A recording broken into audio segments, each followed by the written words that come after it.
Assalamualaikum warahmatullahi wabarakatuh. Perkenalkan, saya Rara Despala Fadila, mahasiswa Ilmu Politik Stambuk 2018. Di tugas mata kuliah Politik Agraria kali ini, saya akan membuat video dokumenter tentang perbandingan pendapatan nelayan di Pulau Jawa dengan Pulau Sumatera. Agar pembahasan tidak terlalu panjang, saya hanya akan membandingkan dua daerah saja dari kedua pulau tersebut. Namun sebelumnya saya akan membahas sedikit tentang Pulau Sumatera dan Pulau Jawa. Di mana kita ketahui Indonesia sebagai wilayah yang hampir mencapai 70% merupakan wilayah laut ini terkandung potensi ekonomi kelautan yang sangat besar dan beragam, antara lain sumber daya ikan. Dengan melimpahnya sumber daya ikan tersebut, maka seharusnya pendapatan nelayan sangatlah memadai untuk memenuhi kebutuhan hidup mereka. Namun dalam realitanya tidaklah demikian. Kemiskinan masih banyak melanda para kehidupan nelayan. Pulau Sumatera. Sumatera berada di 0 derajat lintang utara dan 120 derajat bujur timur. Dataran ini memiliki iklim tropis sehingga dapat hidup berbagai binatang khas seperti harimau Sumatera, badak Sumatera, hingga gajah Sumatera. Pulau Sumatera sendiri memiliki luas mencapai 473.481 km². Dari luas tersebut, ada 9 provinsi yang berdiri, yakni Aceh, Sumatera Utara, Riau, Sumatera Barat, Kepulauan Riau, Jambi, Bengkulu, Sumatera Selatan, dan Lampung. Khususnya Sumatera Utara atau yang biasa disingkat Sumut adalah sebuah provinsi di Indonesia yang terletak di bagian utara Pulau Sumatera. Provinsi ini beribu kota di kota Medan dengan luas wilayah lebih kurang 72.981,23 km. Sumatera Utara merupakan provinsi dengan jumlah penduduk terbesar keempat di Indonesia setelah Provinsi Jawa Barat, Jawa Timur, dan Jawa Tengah.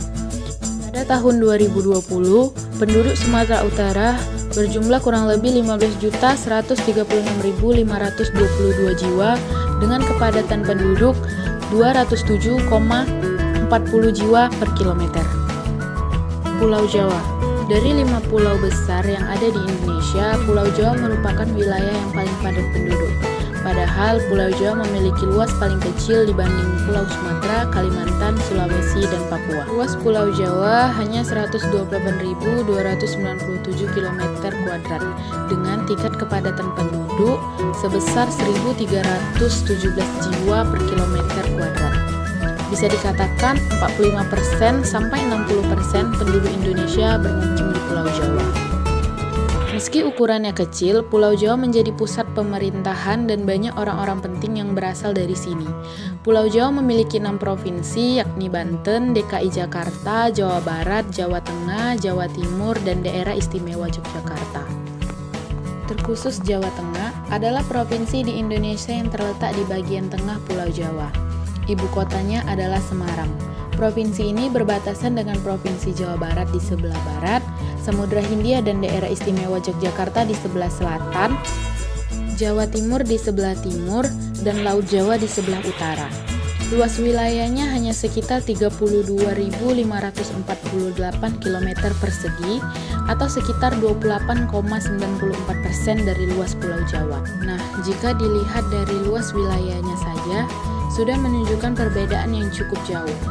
Dan apakah hal ini akan berpengaruh pada topik yang akan kita bahas? Nah, di sini saya akan membandingkan pendapatan nelayan di Pulau Sumatera, khususnya Sumatera Utara dan daerahnya tebing tinggi, dengan Pulau Jawa, khususnya Jawa Tengah dan daerahnya Pemalang. Sektor kelautan dan perikanan merupakan salah satu sektor ekonomi yang memiliki peran dalam pembangunan ekonomi nasional, khususnya dalam penyediaan bahan pangan protein, perolehan devisa, dan penyediaan lapangan kerja. Saat krisis ekonomi, peranan sektor perikanan semakin signifikan, terutama dalam hal mendatangkan devisa. Akan tetapi, ironisnya sektor perikanan selama ini belum mendapatkan perhatian yang serius dari pemerintah dan kalangan pengusaha. Padahal bila sektor perikanan dikelola secara serius, akan memberikan kontribusi yang lebih besar terhadap pembangunan ekonomi nasional serta dapat mengatasi kemiskinan masyarakat Indonesia, terutama masyarakat nelayan dan petani ikan. Berdasarkan data Food and Agriculture Organization 2014, pada tahun 2012, Indonesia menempati peringkat kedua untuk produksi perikanan tangkap dan peringkat keempat untuk produksi perikanan budidaya di dunia. Fakta ini dapat memberikan gambaran bahwa potensi perikanan Indonesia sangat besar, sehingga bila dikelola dengan baik dan bertanggung jawab agar kegiatannya dapat berkelanjutan, maka dapat menjadi salah satu modal utama pembangunan di masa kini dan masa yang akan datang. Sebagian besar nelayan Indonesia tergolong dalam nelayan tradisional, yaitu nelayan yang masih menggunakan peralatan secara tradisional seperti perahu layar sebagai alat angkutannya dan alat tangkap yang masih sederhana. Bahkan mayoritas nelayan Indonesia merupakan nelayan buruh atau nelayan yang bekerja kepada nelayan pemilik kapal, yang dalam hal ini nelayan buruh hanya dapat menyumbang jasa tenaganya dalam menangkap ikan serta mendapatkan upah yang lebih kecil daripada nelayan pemilik kapal. Ada daerah tebing tinggi, berada di Kecamatan Tanjung Beringin, Kabupaten Serdang Bedagai, Sumatera Utara. Jumlah penduduk desa tebing tinggi pada tahun 2019 adalah sebesar 4.734 jiwa. Dilihat dari tabel tersebut, penduduk dengan jenis pekerjaan petani atau buruh tani yang merupakan jenis pekerjaan paling dominan di desa tebing tinggi, yaitu sebesar 33,57% atau sebanyak 1.589 jiwa. Kemudian disusul oleh pekerjaan nelayan sebesar 16,67% atau sekitar 789 jiwa. Sedangkan untuk jenis pekerjaan yang dari tabel tersebut dapat diketahui bahwa rata-rata biaya melaut nelayan buruh atau ABK di desa tebing tinggi, Kecamatan Tanjung Beringin, Kabupaten Serdang Bedagai dalam 1 bulan membutuhkan biaya sebesar Rp1.497.210. Mana biaya untuk perbekalan merupakan biaya yang paling besar, yaitu Rp700.627 atau sebesar 46,80% dari total seluruh biaya. Sedangkan biaya paling sedikit yaitu biaya es sebagai bahan pengawet ikan sebesar Rp261.106. Produk yang dihasilkan oleh nelayan adalah hasil tangkapan berupa ikan gembung, ikan tenggiri, ikan dencis, ikan tongkol, dan ikan selar. Ikan yang dapat dijual nelayan ke tempat pelelangan ikan atau TPI yang berada di desa tebing tinggi tersebut. Hasil tangkapan yang diperoleh oleh nelayan bergantung juga pada musim ikan, serta kondisi cuaca dan angin.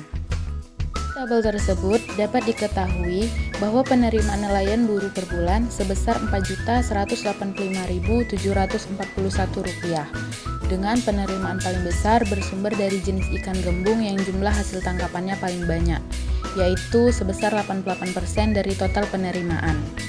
Pendapatan nelayan buruh di desa tebing tinggi meliputi total penerimaan setelah dikurang dengan biaya yang dikeluarkan selama proses produksi atau penangkapan ikan dan meliputi sistem bagi hasil dengan juragan atau pemilik kapal. Pendapatan nelayan berbeda-beda pada nelayan toki atau juragan, nelayan tekong, dan nelayan buruh atau ABK.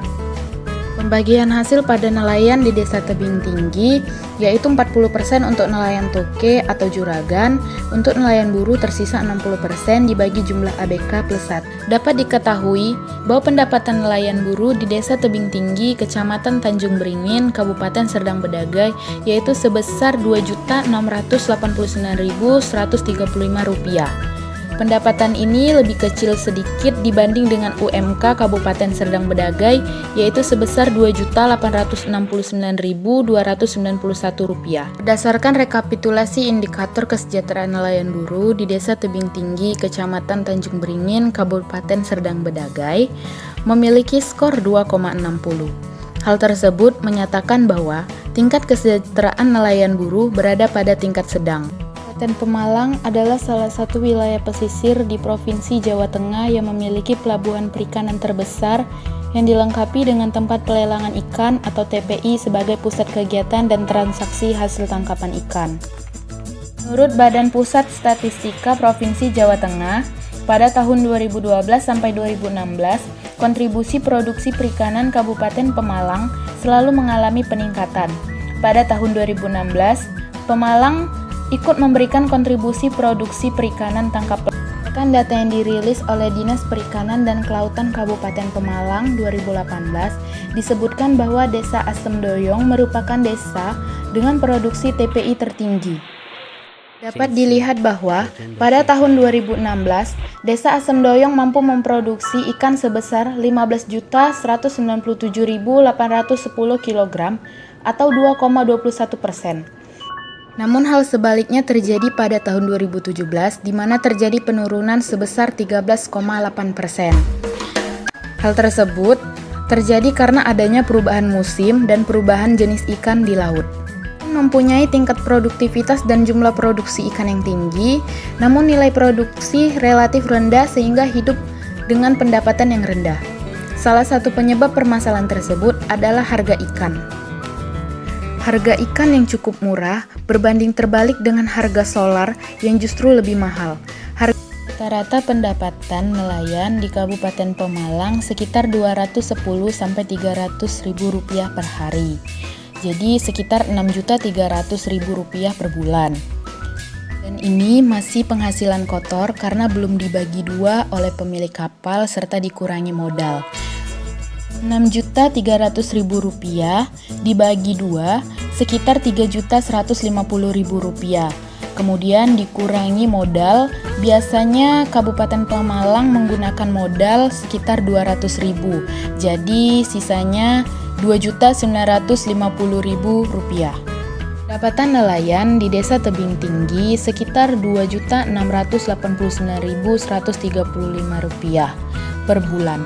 Sedangkan pendapatan nelayan di Kabupaten Pemalang, Desa Asemdoyong sekitar 2.950.000 rupiah per bulan.